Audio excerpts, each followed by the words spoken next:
So I'm actually late to the show on this on multiple levels. I was late watching everything. I was late recording this. And I'm probably going to procrastinate on editing this video. No shit. But on July 13, I actually did a live stream of my reaction. I'm still working on trying to get that out to you guys. I don't feel comfortable putting up on Patreon, and it did get nuked on YouTube. I want to get it out to you guys. I'm still working on that. So do be prepared for some kind of type of community post on this channel with a link directing you to the proper website. And if it does end up getting nuked in the end, then so be it. In the end, I tried. So yeah, it was July 13 is when I finally checked out the Ozzy Sabbath final show, and I gotta say, it's really freaking good. Although I would put a caveat to that, saying that I'm not necessarily the guy for concert stuff. I'm broke, so I can't really go to concerts. I feel like I'm not the one to like really say what's a good show or not, but with my passion for music, I'm at least going to try my best to judge that. Now, thanks to a friend, I did actually get a chance to see the entire show, so I do appreciate that. I do need to remind myself that there are going to be some people who paid like $30 for this, and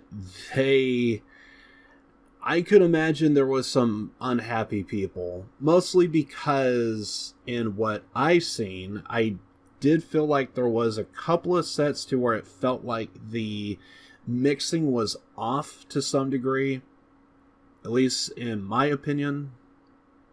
And also there was, I feel so bad for Alice in Chains. There was a good sized portion of the Alice in Chains set to where audio just cut off entirely, and I don't know what happened there. I'm going to try my best to focus on more so the music, but if there is mixing and audio being completely cut out, it's, what can I say? It looked good. I don't know how it sounded, but it looked good. I think there's a chance that this could be a 2-part video, so I'll see how it goes after editing. So without further ado, let's jump right into this. This is a Ozzy review / tier list. So yeah, I got the tier list behind me right here, and the first band that we have up is Mastodon.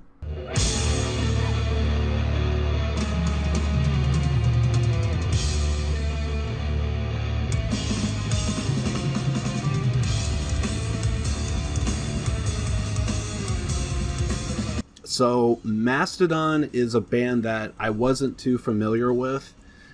I kind of went into this thinking that they were going to be like a B tier or a C tier band, but I think that low expectation is what gave them a possibility to actually prove themselves. And I think for all the bands that played for this show, I think Mastodon was the perfect band to just open the show.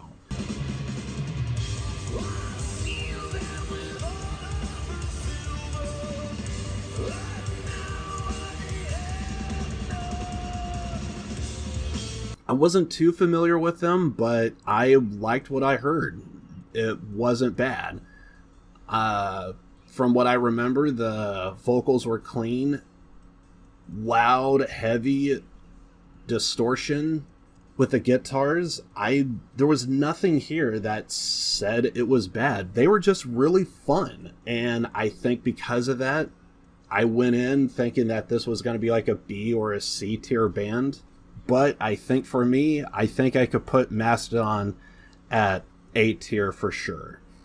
They were just fun.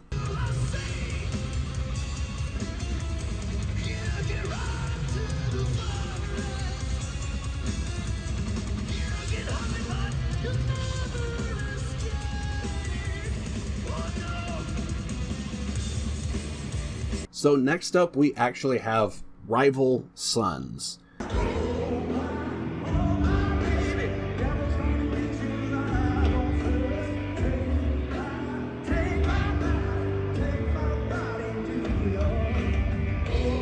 Now, with Rival Sons, I can see some people being a little harsh on Rival Sons because they didn't fit the standard of Sabbath. And though it is true that I would say, yeah, Rival Sons probably didn't fit Sabbath, but there is something else that they did fit.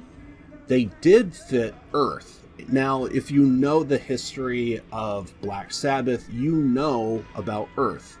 Earth was pre-Sabbath. It was the full band, Geezer Butler, Bill Ward, not shirtless this time. Sorry, Bill. You were good on the drums, though. Tony Iommi, and of course, Ozzy Osbourne himself. And they were Earth. And they were going to be like another acid rock band. But due to reasons, things changed, and they eventually turned into Black Sabbath that we all know and love. And so I think having a throwback band, because the vibe that I got out of Rival Sons, they definitely had like a more 60s, 70s kind of type of vibe. And if I was more of like an acid rock fan, I think I would rank this band even higher. I do think I need to point this out, though. One of the reviews that I checked out, he does good content. I think his channel is called Wyatt Metal. Missed it by that much. And he does content on YouTube, and I couldn't help but notice he brought up that, what was it? The lead vocalist to Rival Sons looks like the JD Vance meme. Once you see it, you cannot unsee it. It's so close. Oh my god, I feel so bad for the guy. I'm telling you, I don't hate this guy. I'm sure if I sat down and talked to Rival Sons, they'll be awesome guys, and just talking about music and what have you. But I swear to you, I don't hate this guy. But yeah, they had like a very 70s, 60s style, and they were definitely more of like just a regular rock band from the 60s and 70s. If there was a concert to where if you had like maybe bands like Pink Floyd, maybe some Deep Purple, Led Zeppelin, hell, even some of the more heavier stuff like AC/DC or something, I think they could fit in pretty well. So if I was more of a fan of the 60s and 70s, I would definitely be way more of a fan and kind of place them higher. I think what killed my vibe with them is simply because we had Mastodon, and then we have another metal band, and Rival Sons was just sandwiched right in between those two.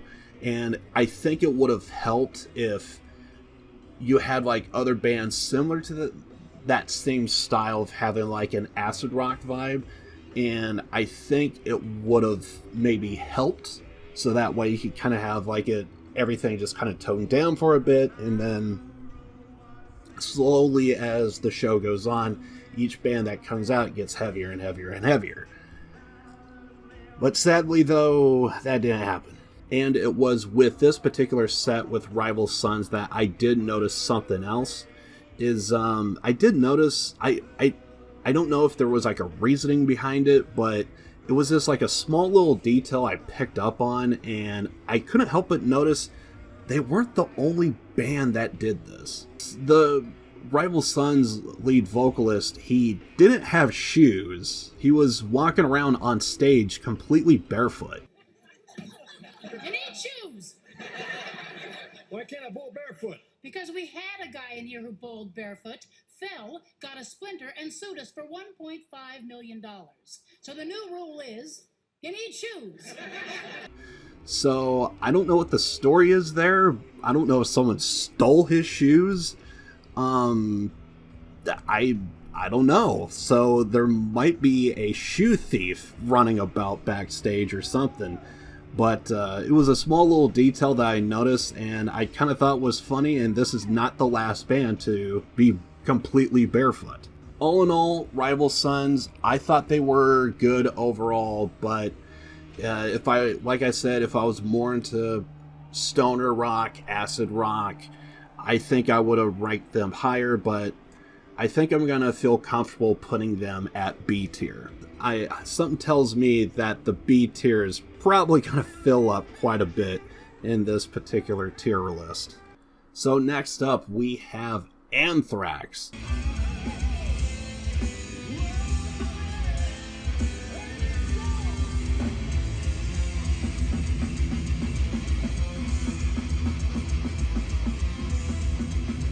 Anthrax, they are a S tier band, and I think we have to go with a B tier performance. The songs didn't suck. The band is great, but they only played 2 songs.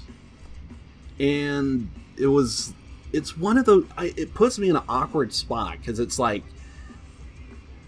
they had all the capability of being like S tier material, but they only played like 2 songs, and it's like the only knock I have on it is we didn't hear enough Anthrax. So I think, to be fair, I'm gonna split the difference and go with A, because we are talking about an S tier band and we only play 2 songs. I don't blame anybody if you want to put them at B tier, but for me, I think I'm going to put them at A tier, and yeah, they're not bad. There just wasn't enough of them. They just played 2 songs, so if you hyper focus on the 2 songs, I don't blame you, but like I said, S tier bands, split the difference, and I'm just going to go with A, I think.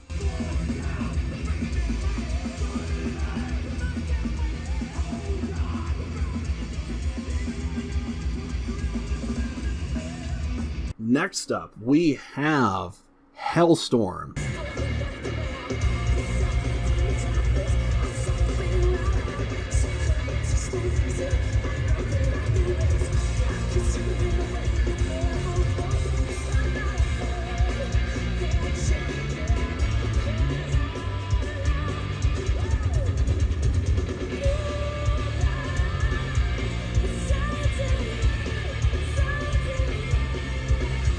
Now, Hellstorm, I really love Hellstorm.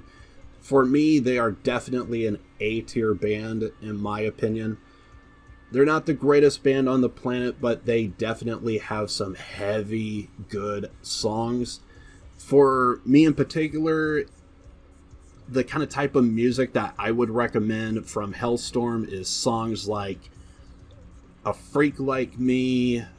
A really good one is Daughters of Darkness. And the song that we did hear from this set today, Love Bites and So Do I.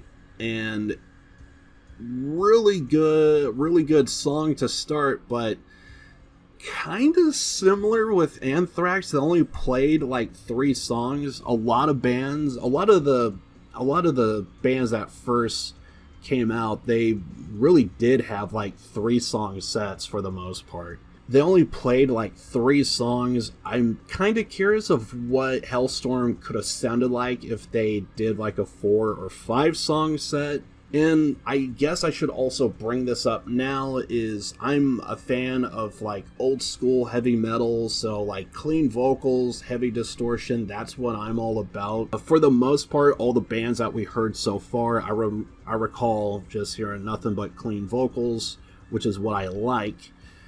So Hellstorm, no exception. They're continuing with that here, and I like Hellstorm. I think they're a really good band, but I think there was a little bit of like an opposite effect as to something like, say, Mastodon to open the show. Is I went in with low expectations and they were just fun, while Hellstorm, I kind of had high expectations and it was kind of at par or kind of below, because I feel like, I don't know if everyone had to play an Ozzy or Sabbath cover, and I think that could have actually hurt some bands, kind of like Hellstorm, to where if it's like a must, you're probably not playing one of their better songs. It then also depends on who's covering the song and who can actually do it justice. So because of that, I feel like it kind of hurt Hellstorm in this regard, so I think I'm going to feel comfortable putting Hellstorm at B tier. Nothing really against Hellstorm. It's just a case of, this is going to be like a band to where it's like, yeah, I would say overall it was B tier, but it's a case of, if I could like put an asterisk, I think they would have probably had a much more stronger set if they were able to do beyond just 3 songs and not a cover. But regardless, B tier, let's move on.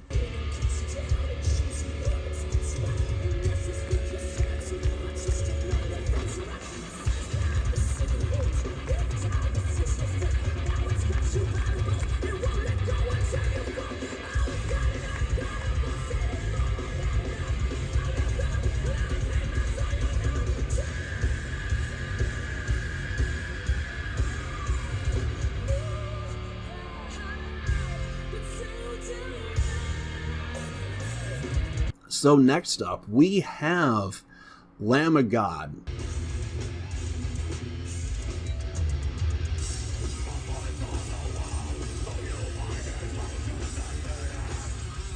Lamb of God is definitely a deathcore band, and there was a lot of metal growl, harsh vocals. Not my kind of type of thing. I can respect it.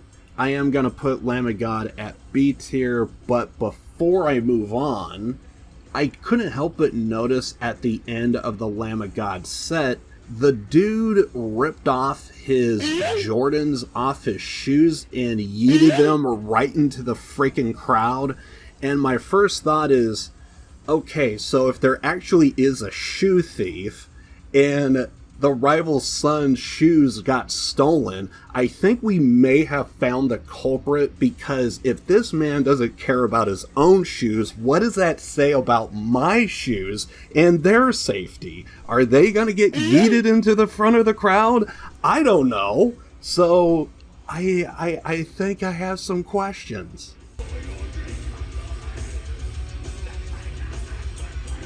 Next up, we actually have a supergroup. Now, I think I'm just going to go ahead and say this here.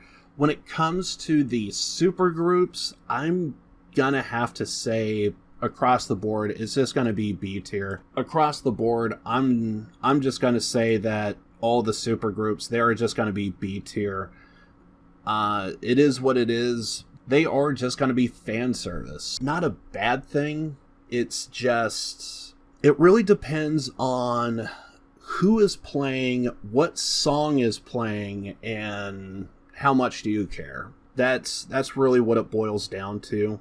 I will say, though, for this first supergroup A, they did have Lizzie Hale from Hellstorm, so you could probably say that, hey, this is her doing her 4th song of the day for her set. You could say that. We did also get Ian Scott, thank God, because this dude only played like 2 songs for Anthrax. And I think there was the vocalist to... I'm drawing a blank on his name, but it's the lead vocalist to Disturbed. He also did get booed on stage, and I don't want to go into this because it's politics. And honestly, I don't even know why he really did get booed, because when it comes to politics, I feel like a lot of people that talk about it actually have zero clue what it is they're talking about.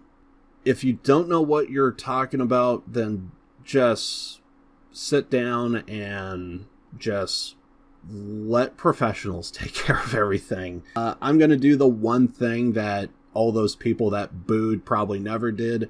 I'm going to leave my politics at the door, so I'm not going to be disrespectful to a potential friend and those that possibly truly really care about Ozzy Osbourne, because being disrespectful to any of these bands and artists that show up on stage, you're possibly also disrespecting Ozzy in the process.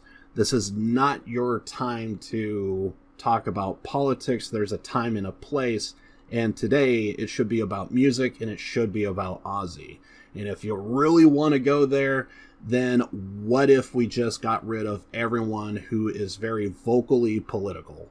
So because of that, no Tom Morello, and let's go on the opposite side and no Pantera, because we all know how much Phil can't shut the up.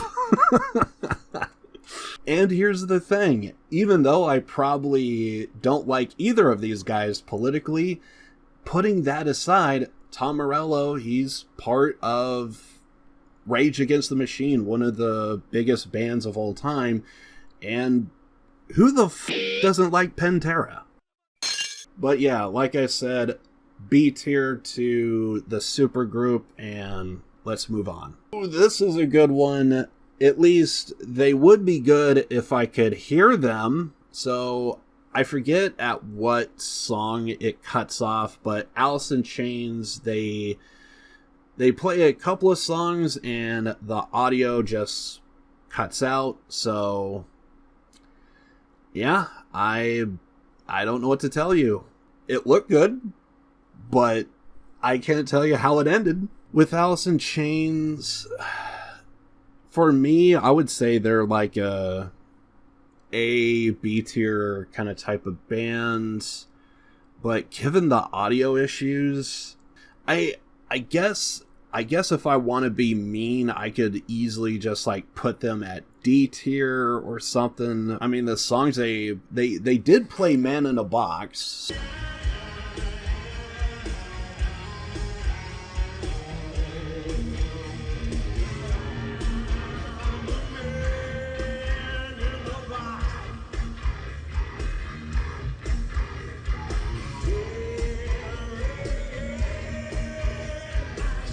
So, and that was audible, and it is a damn good song,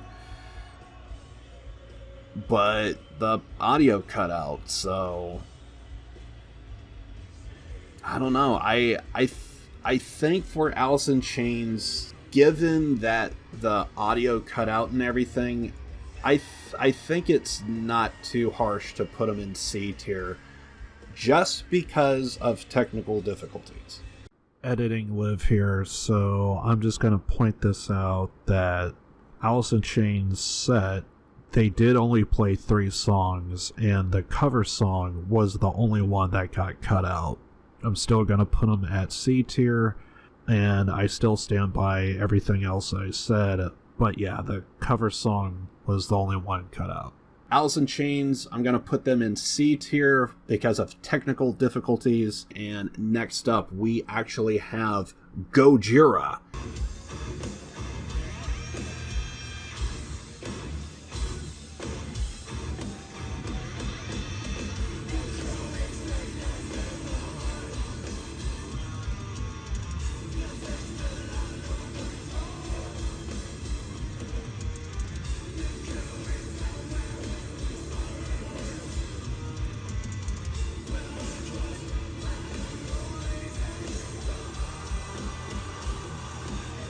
And what can I say about Gojira? They are definitely a band that's probably not going to end up on my phone, but dear God, these guys were just fun to listen to. They were heavy, a lot of distortion, definitely more of like a deathcore style of band, and typically it's not my kind of type of thing, but this was just fun to listen to. They were doing everything right, and yeah, I loved what I heard. They also did do, I don't know if it was supposed to be like a one-off song, but if I recall correctly, the Olympics back in France 2024. But yeah, the Olympics in France, if you actually ever did get a chance to watch the opening ceremony, I don't know if you should watch the full ceremony because it kind of goes off the rails a little bit depending on who you ask. And the one thing though is I remember seeing this trend on X, and like heavy metal was trending. I was like, what is this? Look into it, and it's Gojira opening up for the Olympics, and I only saw their set. I didn't see the full thing, but the Gojira part of the opening ceremony for the French Olympics, it was pretty freaking good. And also didn't help that you had like the confetti that looked like blood. I thought that was pretty cool. There was a Marie Antoinette reference. I actually didn't even know this, but the building that they were playing at was actually, it's now a museum, but at one point it was actually a prison, and actually it kind of actually did hold Marie Antoinette before she was executed. So I thought that was kind of interesting. I don't know the rest about that opening Olympics. I don't know what happens afterwards. Please let me know down in the comments. This particular set for the Ozzy show, they did play that same opening song that they did for the Olympics, and I don't know if that was a one-off song, but it's one of those things to where regardless if it was one-off or not, this is now solidified in their discography. They're going to be breaking this out every so often. So yeah, for me, I was kind of like with Mastodon a little bit. I was just kind of anticipating B, C tier material from this band, and I'm going to put them in A. They were just fun to just listen to. Very much like Mastodon. So maybe there could be a little bit of a theme here. Keep your expectations low, and sometimes bands overperform. And then next we have a drum off. B tier. I don't know what else to say. B tier.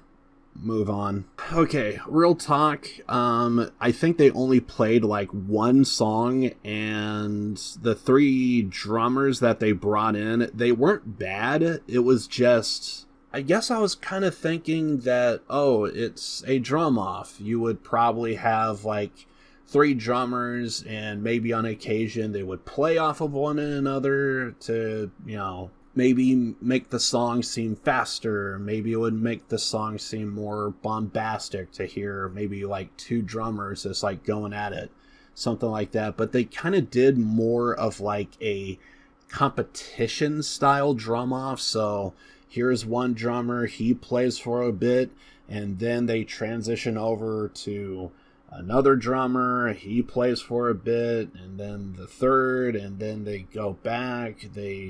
They just vibe, and they were kind of basically just taking turns. And I think because they were firing from the hip, I think there was lack of communication of like, so do I go? Does he go? So I think if it was a little bit more coordinated, I probably would have put this up higher. Drum off, B tier. Let's just move on. Next up, we have Supergroup B. Like I said, I think I'm just going to be putting all of this in just B tier because it really does depend on who shows up, who exactly plays, what songs they do, which ones you're vibing with.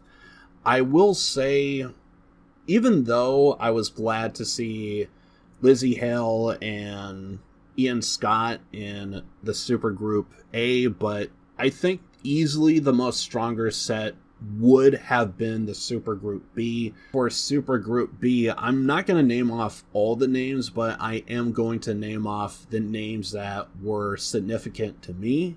So for Supergroup B, we have Billy Corgan. He played Breaking the Law. That was pretty cool. We have Sammy Hagar. We have Tom Morello, Rage Against the Machine. And we have KK Downing. And there was a big reveal of Steven Tyler. So there was some Aerosmith songs at the end there.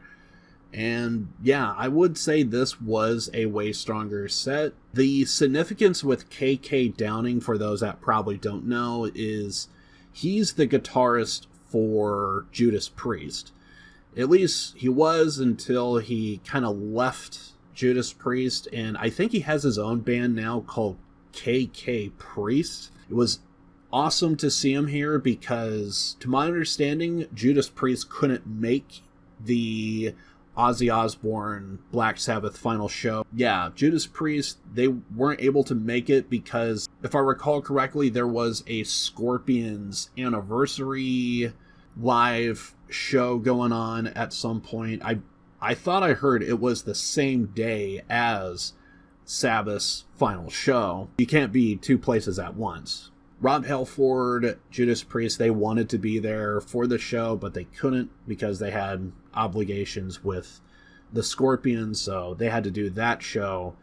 But we did get KK Downing, who is phenomenal on guitar, and he showed it here, and yeah, he did knock it out of the park. So I think it was for the performance in the Supergroup B. There was one thing that Tom Morello did that was so freaking cool. Is Tom Morello, a great guitarist as he is, at one point he actually he pulls a Jimi Hendrix. Dude is playing a guitar solo with his teeth, and even on the back of the guitar, I think it said something like Sabbath rules. And I do recall seeing that particular performance, and I will say I would still give the Supergroup a B tier, but I will say for that particular moment, for me, that was like S tier material right there. I thought that was pretty cool to see the Hendrix solo with the teeth playing. You got the Sabbath rules. I thought that was really, really cool. Supergroup B, I'm still gonna just put it in B tier and move on. That's gonna do it for part 1. Please join me for part 2.